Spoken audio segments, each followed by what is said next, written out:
Trees and shrubs in our landscapes, as well as street trees and green spaces, serve many purposes economically, aesthetically, and functionally. Trees add financial value to properties and community benefits beyond just those aesthetic qualities. However, when a tree is damaged or destroyed, it's often necessary to be capable of establishing its true economic value to ensure that fair settlement and compensation for the loss and cost of replacement or treatment of the damage is recovered. My name's Lindsay Purcell, and I'm the Urban Forestry Specialist at Purdue University in the Department of Forestry and Natural Resources. Now, plant appraisal assigns monetary value to any tree, shrub, or landscape element that provides a favorable contribution to the site. Basically, an appraisal constitutes developing an estimate or opinion of value or cost of a site's landscape elements. Now, this presentation will provide a look at the primary concepts and considerations necessary to recognize in the plant appraisal process. We'll review the purpose and intents of an appraisal and required information needed to obtain that product based on the assignment or scope of work. We're also going to take a quick look at tree appraisal using the trunk formula technique. So let's get started. Now, I'd like to provide some attributions to the resources for this presentation. This includes, of course, the guide for plant appraisal from the Council of Tree and Landscape Appraisers using the 10th edition.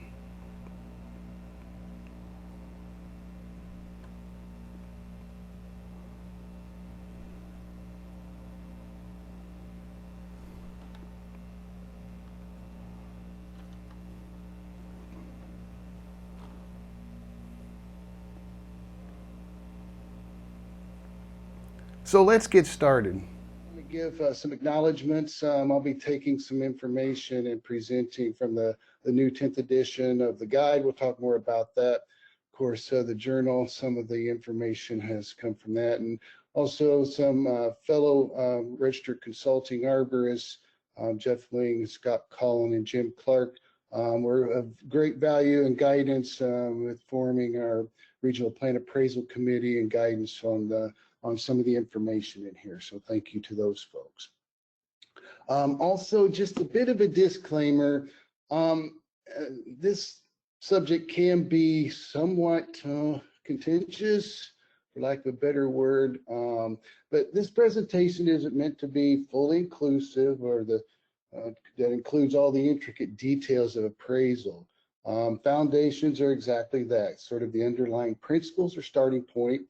And the process of appraisal can be as simple or as complicated as the appraiser or the assignment makes it. So I won't get into too many details about the different costs, methods, and techniques, but perhaps give some examples of what it might look like. So I always like to start with the beginning. I'm very much of a historical person when it comes to arboriculture and urban forestry, and of appraisal actually started at Massachusetts Agricultural College, which is now University of Massachusetts. And Dr. George Stone started quantifying the values of trees back in 1916. He actually taught courses in urban forestry back in the late 1800s and began actually talking about the value of shade and ornamental trees. And then a little later, back in 1938, Dr. Felt from the Bartlett Research Laboratory revised the formula, and plant appraisal became a little more accurate and a little more complex, of course. And then our first edition of the Plant Appraisal Guide appeared around 1957. So a long, rich history of improvements and foundations building upon to where we are right now, which is the guide. Affectionately known as the guide. So after the first edition in 57, there's been 11 iterations that led to this 10th edition. And what it does, it's been somewhat of a contentious document of many years in development, but this applies some of the concepts and terminology that employs the general practice of appraisal to be a little more consistent with USPAP, of course, our acronyms, the Uniform Standards of Professional Appraisal Practice. I think it's important that we understand also that this is a reference and procedural guide, and it's not necessarily a standard.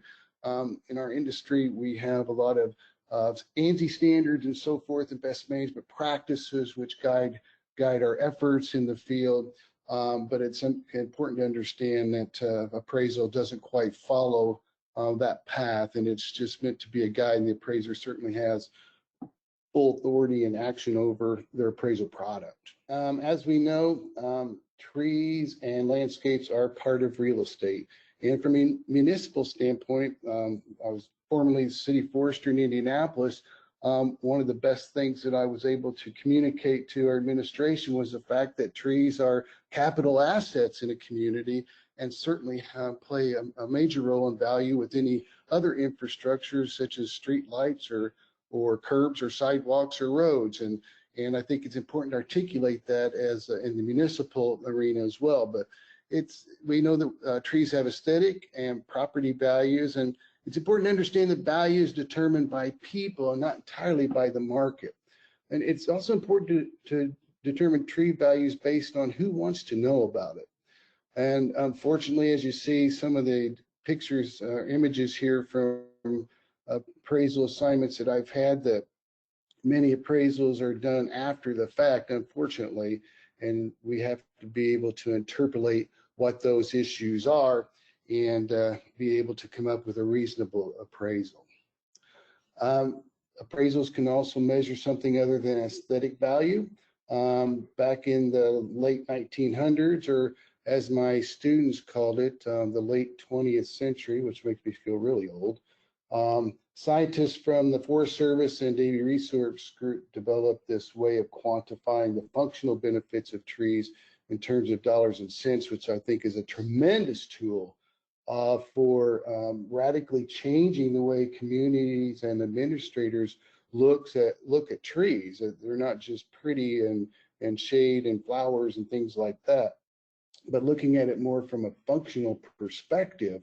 So if you're not familiar with this, I'm sure a lot of you are, but I even use this as a resource in extension to get volunteers and just tree owners, homeowners, and others what value their trees actually providing. Arbor Day in Indiana on the state capitol grounds, we actually take these tags after doing an appraisal of their functional benefits and print them out, put them on the trees for people to look at during Earth Week and Arbor Day. And it's really brought a lot of attention to those ecosystem services that trees provide that we so desperately need. So let's get into the bones of appraisal a little bit. Strictly speaking, it's an unbiased estimate of an interest or an aspect of real estate. And in our situation, it's about the trees.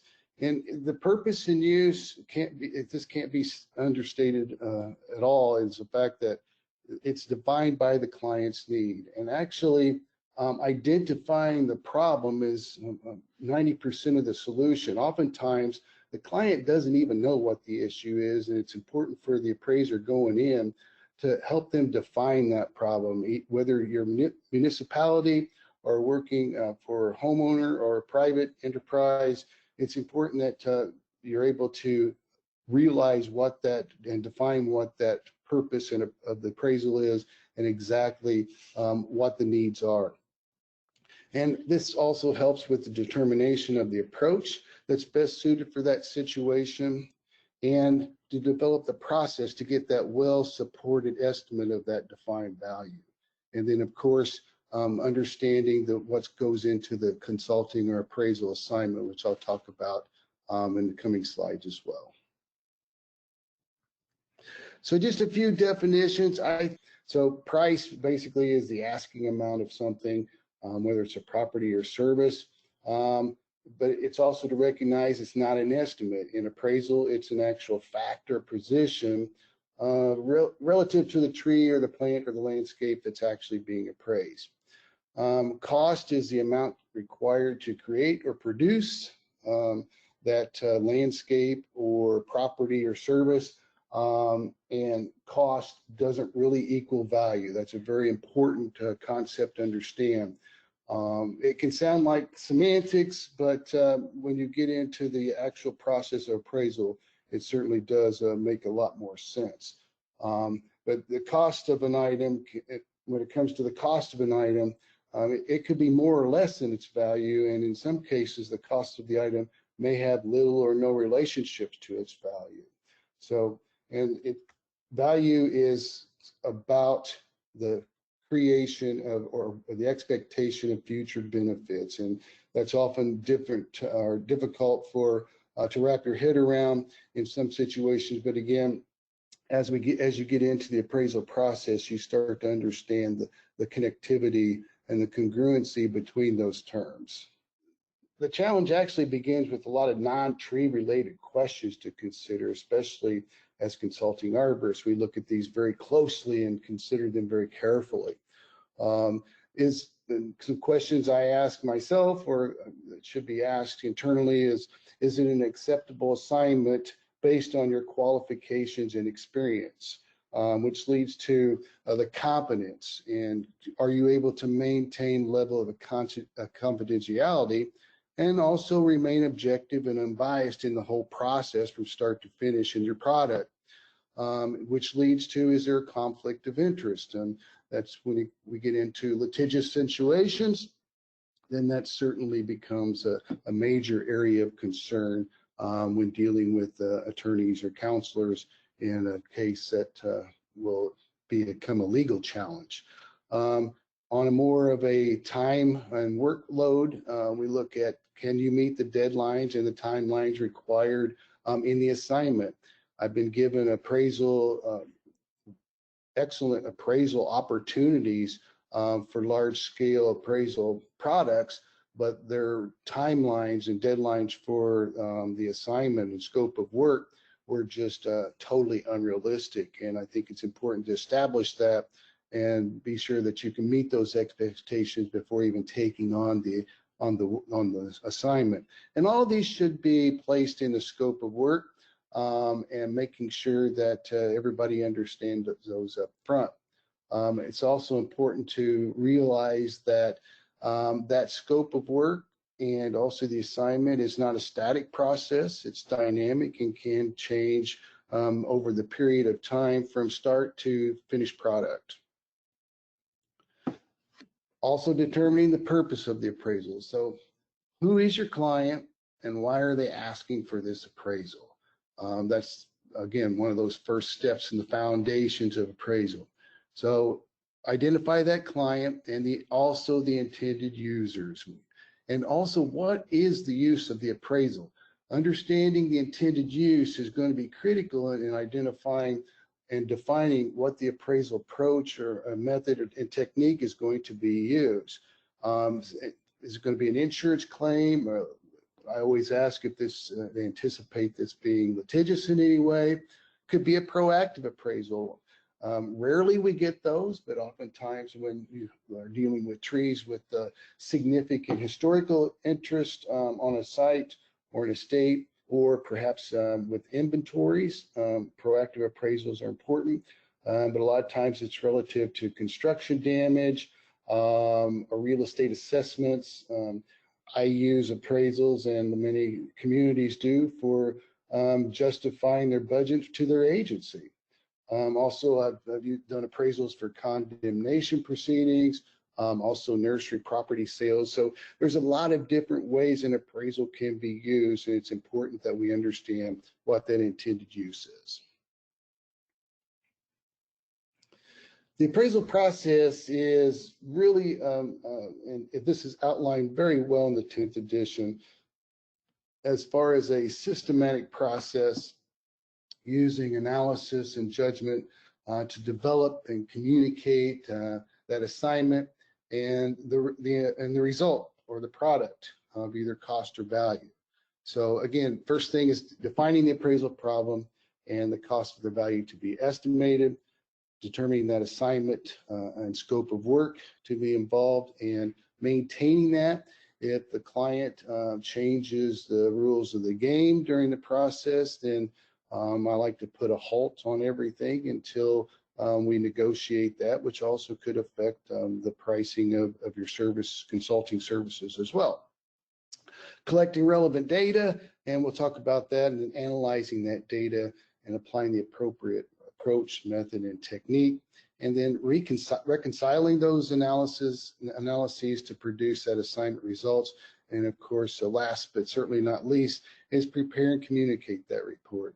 And again, based on the scope of work and the assignment, the report can be as simple as a one-page bullet point, or it could be a larger volume of several pages and images and supporting documentation to meet the needs of that client. So again, not just the appraisal problem is important in identifying what is needed for that assignment, but also placing in that scope of work and assignment exactly what type of detail and information they're looking in that report. So back to collecting relevant data. So what do you really need to know? And I'm going to be speaking primarily on a basic valuation method using the trunk formula technique, because that seems to be one that's most popular, more of a basic application of tree appraisal, and oftentimes used in that proactive valuation, especially with inventories and municipal forestry, as far as coming up with that basic information to articulate the value of those trees as an infrastructure asset. There's three valuation methods, but regardless of the valuation method that you use, the appraisal process begins by determining some particular variables that make up the formulas for each of those methods of assessment. First of all is data collection, understanding the site itself, information regarding the site, observation of the plant, or landscape features, depending upon what the target is for that assignment. Of course, with digital photography, that's become an invaluable tool for getting lots and lots of images of the subject plant. And then, of course, doing some off-site research regarding the plant appraisal. And we'll talk a little bit more about the Regional Plant Appraisal Committee, or the RPAC, here shortly. Site information is much more detailed. Of course, we need the legal address or description of the land. That's important for jumping down to the last item there, property lines and legal boundaries. Making sure we understand what the interaction is with adjacent structures, especially when we're looking at line of sight issues or something of that nature. Getting maps, photos, plans together, looking at soil type. Oftentimes we do find soil surveys available, looking at climate information, historical data as far as obviously work that has been done in or around that particular subject plant or landscape, looking at legal documents or statutes or ordinance which might impact the performance of that plant or what is going on with that tree. But one of the last item that I mentioned earlier, the legal boundaries, just a few weeks ago, called in to look at a tree that had been removed mistakenly by a neighboring property owner, and the adjacent property owner thought that was their tree, and I told them that they needed a survey to make sure they could determine proper ownership, and lo and behold, the tree wasn't theirs to begin with. So again, making sure that you're actually appraising what your client owns, and as a part of that actual real estate, is very critical as well. So and with the advance of the GIS information available to us, it's a lot easier than it used to be to discover that information. And of course, the easiest part here is the plant information. I know it sounds perhaps silly, but identifying the tree, I've actually been on the other side of litigation or hearing where the appraiser actually misidentified the tree by genus and species completely, which makes that situation rather easy for me. But getting, of course, metrics regarding size, height, and trunk diameter, which will relate to cross-sectional area, which we'll talk about here shortly. Crown area and volume can be important as well. Plant placement function of the plant, plant age. A lot of those things may or may not be needed. Again, it depends upon the purpose of the appraisal and the assignment. But of course, condition and health, structure, form, has there been any physical damage? And that comes back to the history, and also management history, what type of landscape maintenance or tree maintenance has been employed on the tree as well. So all those may or may not be relevant. When I'm on a site, I think it's better to have too much information than not enough, because oftentimes you may not be able to get back to the site, especially if you're traveling a long distance, which may have an economical impact on your client as well. So tree valuation is the first step is measure the tree, obviously, but the size is expressed by the dimensions of the above ground parts. You should determine or measure the trunk diameter between 6 inches or 4.5 feet from ground level, depending upon the size of the tree. Again, you might also need to measure the canopy spread as well. But standards indicate that measurements should be taken at 6 inches above ground for trunk diameters up to 4 inches. Larger trees assumed to be of a transplantable size are measured at 12 inches above grade. And then also, obviously, those normally too large to transplant are measured at chest height or 4.5 feet. As I mentioned earlier, cross-sectional area is really important and necessary for our formula, along with unit costs. And area can be calculated either from trunk diameter or circumference. And that's critical information, especially for our scenario that we'll be looking at here later using the trunk formula technique. And I'm sure a lot of you consulting arborists and appraisers have come across this situation with a wrongful removal. This is one that I got called into. By the way, you arborists, I know you're probably aghast at the removal technique here. I'm not sure what type of notch or hinge system they use there, but it's certainly not what you want to see. But anyway, this is what I had to work with. So again, oftentimes we are looking at ex post facto appraisals and after the damage is done. So the stump may be all you have to go on for identification and size. So that can be very hard to interpolate. Again, it comes down to a reasonable approximation, and the Forest Service has provided some tables of species diameter. But one thing to consider is these were primarily made on forest-grown trees, and as we know, from a morphological standpoint, crown and taper can differ quite a bit from landscape trees. Also, accuracy depends on how close the tree was cut to the ground. And also, when we're looking at reasonable approximations, we need to look at the number in our sampling, especially if we're using comparisons to similar species nearby. So if you're looking at a grouping of trees, we need to kind of see what the growth rate is, and if we can create some reasonable comparisons in size to kind of go along with our stump data information. And again, come up with something that's that we can certainly use in our formulation. Back to the Regional Plant Appraisal Committee. This is something that is very important, especially for employing figures into our formula. But the 10th edition of the guide encouraged the formation of what they call an RPAC, or Regional Plant Appraisal Committee, to maintain and kind of update regional information and accurate data regarding plants. And the committee's assignment was to identify the largest commonly available wholesale nursery grown tree. Wholesale is a key defining element in that process. Then determine the regional cost of that information relative to the wholesale price of that largest available tree in order to determine unit cost. In Indiana, what we did, I assembled a group of professionals from landscape industry, municipal, and consulting arborists as well, to come up with a list of commonly available plants.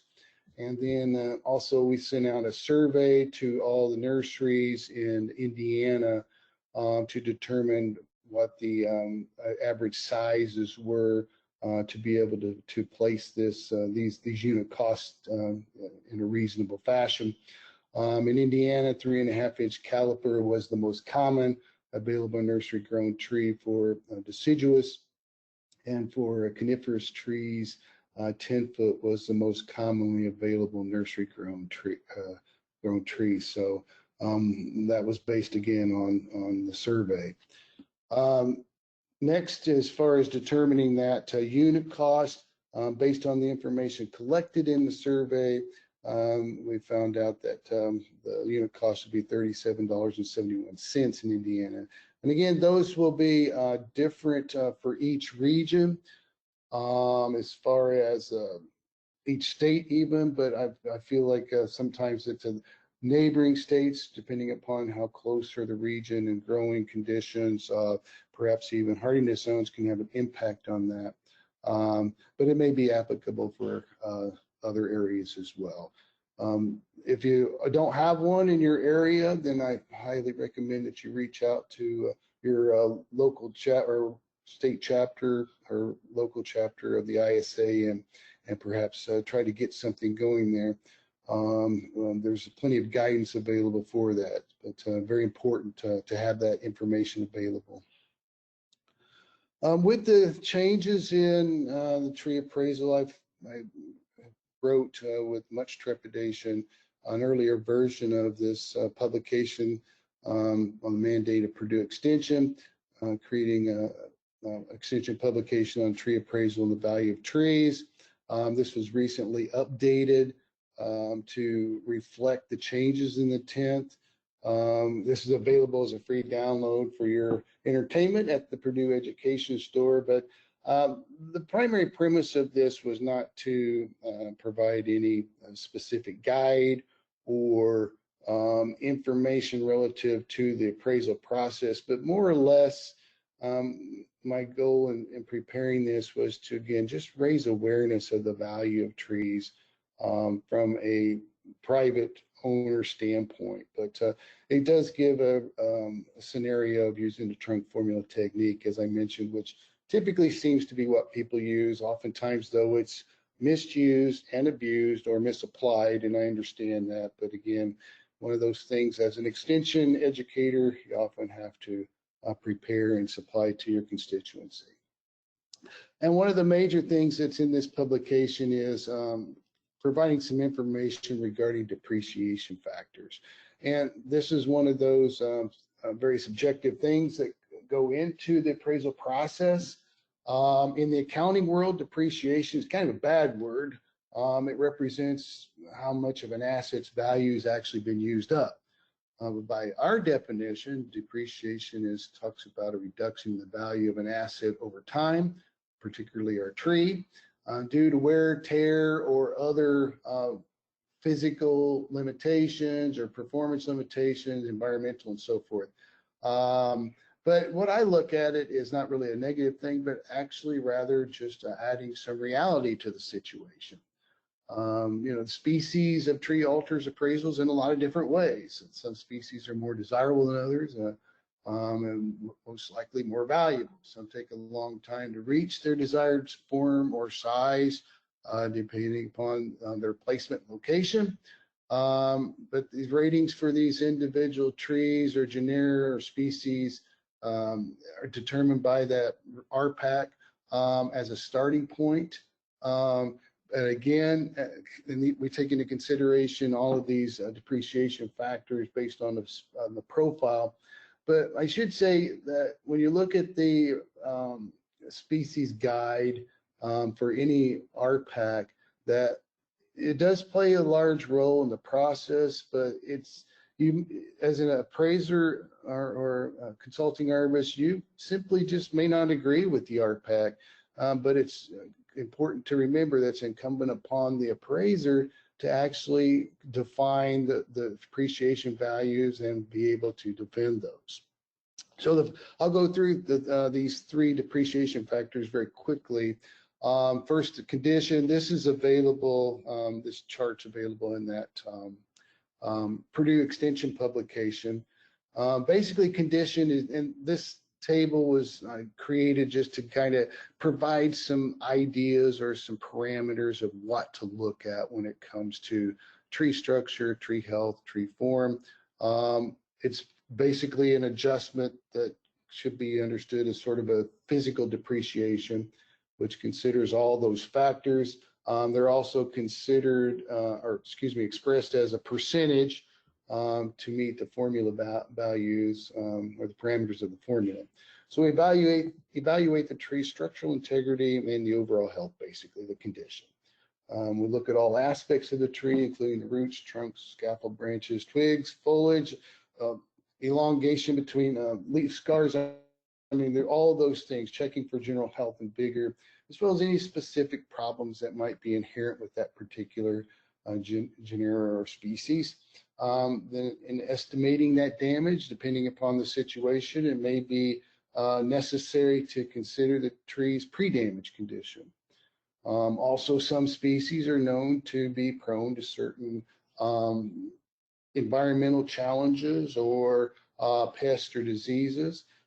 Considering genetic predisposition, native versus exotic, and all of those are certainly play a role in that. But again, it's certainly up to the opinion of the appraiser on all these depreciation practices, and that plays a large part in the process.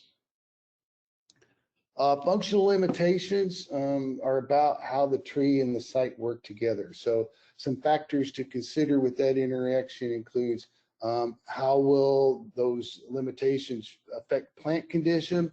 Will it limit development of that tree and reaching its intended use or size?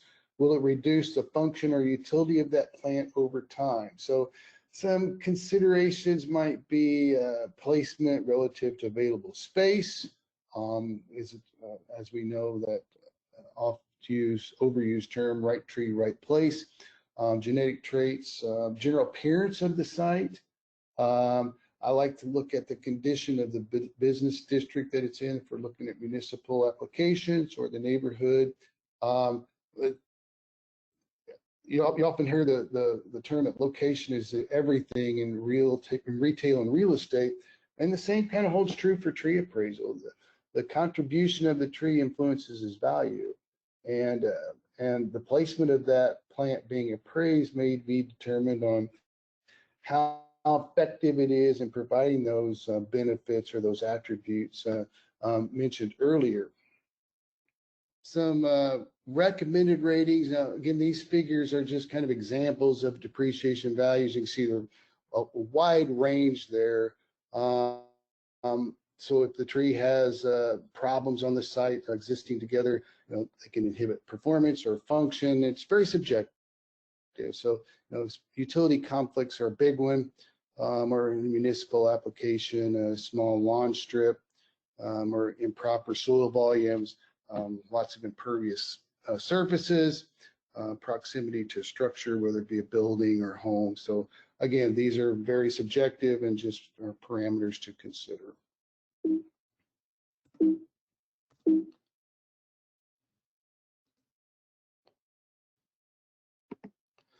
External limitations are what we call those factors outside of our control, or outside of the control of the tree owner or tree manager that may affect plant health and performance. These may be what we need to consider. What are those external factors that will affect those conditions? What might limit it? Considerations might be more of intangible things like laws, ordinances, especially easements and right-of-ways when we're looking at utility conflicts. In certain states or parts of the country, there may be water use limitations or irrigation restrictions. Of course, I know we've heard lots about this, but climate change is certainly playing a role in plant selection and plants that do perform well on their intended sites. And also I look at whether or not the plant is manageable or not on that site.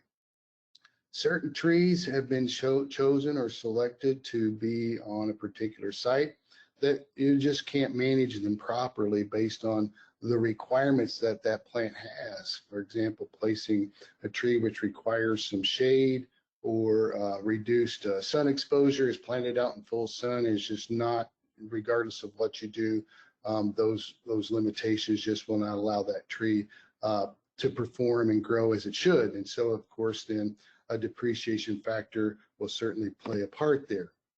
So, for example, some ratings might be with irrigation restrictions or pest pressure. Right of way or ordinance restrictions play a big role in that. If they're adjacent to utility lines, and we certainly know what to expect in those situations. So again, a wide range. Again, it's the opinion of the appraiser in the process in order to come up with the proper ratings or depreciation factors here. You know, the opinion of the appraisal expert is important. I mean, that's what we're basically being paid for or employed for. And it plays a major role in the process. And we have guidelines and recommendations, but as I was once told, that you know, we're kind of like an umpire. The appraiser has to call them as you sees them, and we have to be able to give a reasonable value based on the facts and being able to support those facts. So some details on the different approaches, kind of moving forward here into the scenario. Each of these approaches have very different focuses and based on desired values that we're looking for. The most common, I think, valuation process is the cost approach. And there are three primary techniques within that: direct cost, extrapolated cost, and trunk formula technique. But again, basically we're looking at various techniques within each one of these.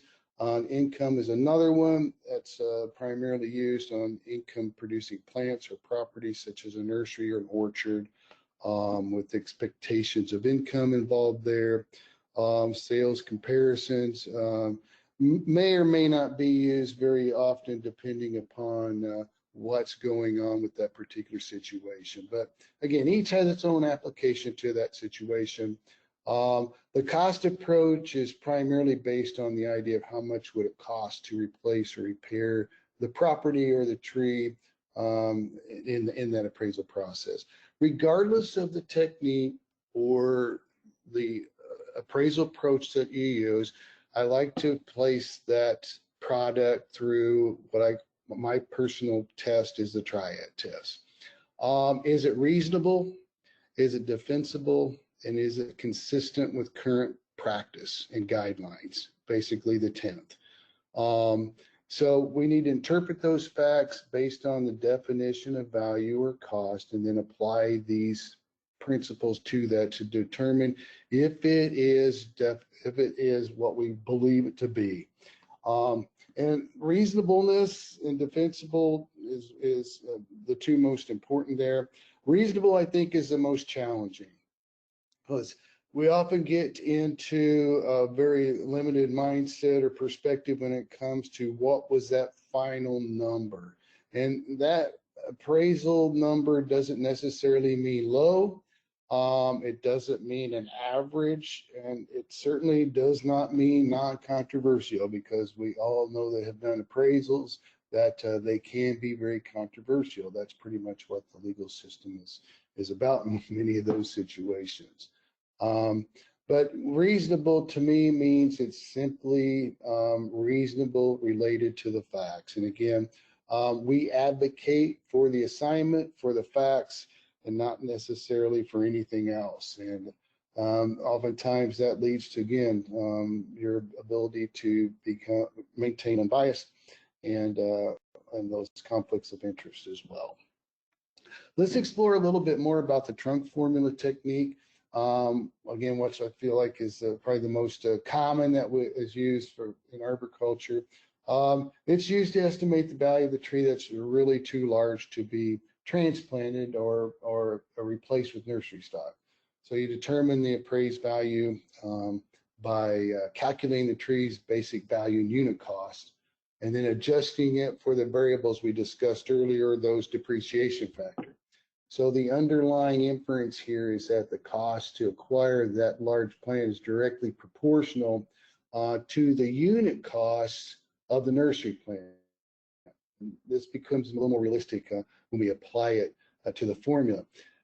Sometimes there might be situations where we come up with an unrealistic plant value, especially in comparison to the property itself. And I've run into this situation before where a person or an arborist claims that the tree may be, such as the one you see in the picture, is maybe worth $25,000, just as a rough ballpark figure.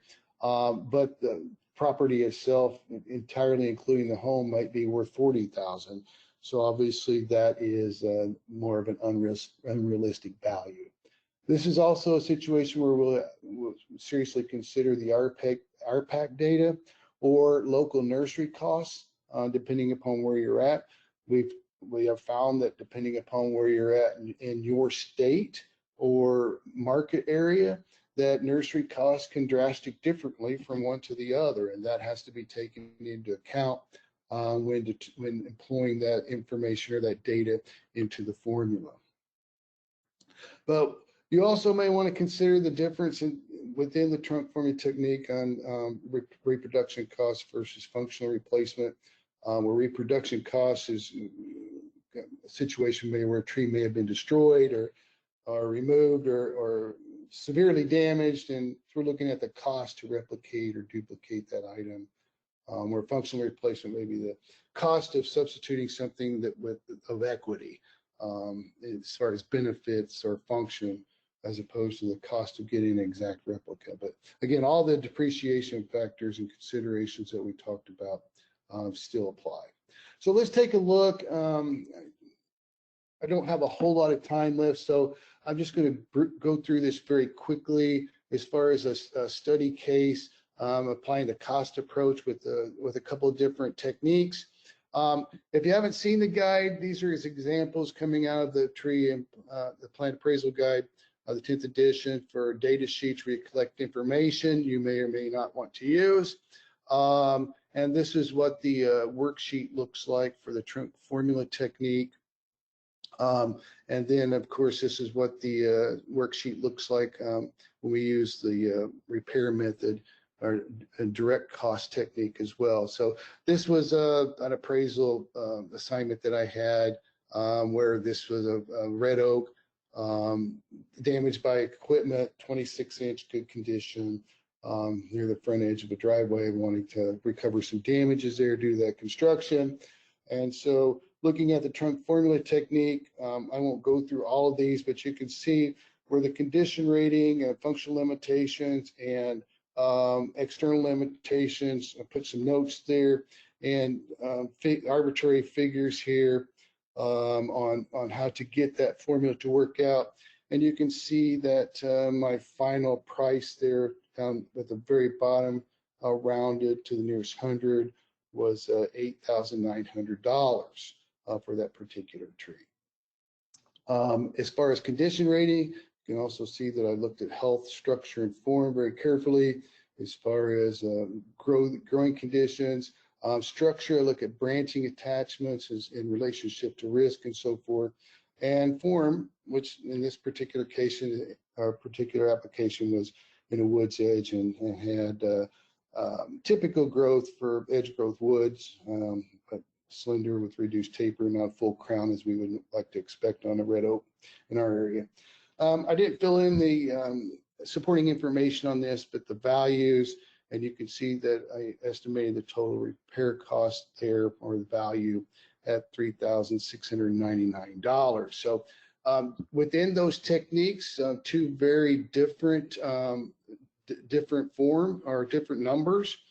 So that's why I say sometimes, using the trunk formula technique can often be a bit inflated in comparison to what actually may need to occur with direct cost technique. But there again, you've got a range to work with. And again, what's reasonable, what's defensible. Was the whichever technique you use, was it the proper application to that situation? Was it applied to the intended use? What's the assignment? What is your client going to use this for? So all those play a major role in determining that. Oftentimes I'll do 2 or 3 different techniques depending upon the assignment, and often just for my own edification practice to see how these play out. So again, definitely up to the appraiser and their opinion as far as determining that final appraisal product. So kind of finishing up here, the appraisal is the final value, and I can't state this enough, must be reasonable and defensible. They're voluntary subjects, respective of their code of ethics, which I take very seriously in our industry. Also, obviously, insurance is of vital importance if anybody's going to ask you a question about a tree. And then also, can you report an opinion about value that's qualified? Going back to the appraisal challenge and those non-tree related questions, as far as confidentiality, competence, conflict of interest, what I call the 3 C's, as far as making sure that you can come up with a reasonable, defensible product. So we know that that there is also this product or a professional appraisal product is important to understand that there's appropriate fees that should be demanded in this process. I don't think tree appraisals for the weak. Again, it's often controversial, and competence are critical, and also maintaining that code of ethics in the process. So it could be argued that nearly every tree and landscape plant provides some value, and tree owners and managers need to have an understanding of their monetary values and worth in the event of a loss or damage. Tree appraisal is a professional service provided by consulting arborists. An appraiser may assume the role of arbitrator, of mediator, consulting expert, or expert witness. Also, in many situations, an appraisal might be disputed in a lawsuit. So when an expert opinion is necessary as for an insurance or legal claim, it's highly recommended that the affected party, such as a tree owner or manager, consult with a professional arborist trained in current appraisal methodology. Thank you.